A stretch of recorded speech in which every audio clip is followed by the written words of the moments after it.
Hello everyone. ఇప్పుడు abacus స్కేల్లో addition subtraction ఎలా చేయాలో, ఈ బీడ్స్ ఎలా మూవ్ చేయాలో చూద్దాము. ఫస్ట్ ఇవి హెవెన్ బీడ్స్, ఇవి ఎర్త్ బీడ్స్ అని చెప్పాను కదా. ఫస్ట్ ఎర్త్ బీడ్స్ని అడిషన్ చేసేటప్పుడు ఈ ఎర్త్ బీడ్స్ అనేది పైకి మూవ్ చేయాలి, అలాగే హెవెన్ బీడ్స్ ఏమో కిందకి మూవ్ చేయాలి.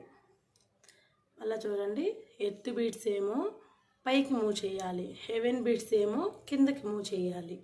అలాగా ఈ అడిషన్ సబ్ట్రాక్షన్. ఫర్ ఎగ్జాంపుల్ సబ్ట్రాక్షన్కి ఏమో ఎర్త్ బీడ్స్ని కిందకి, హెవెన్ బీడ్స్ని పైకి అనాలి. అలా అడిషన్ చేసుకోవాలి. ఫర్ ఎగ్జాంపుల్ 22 అనుకుందాము.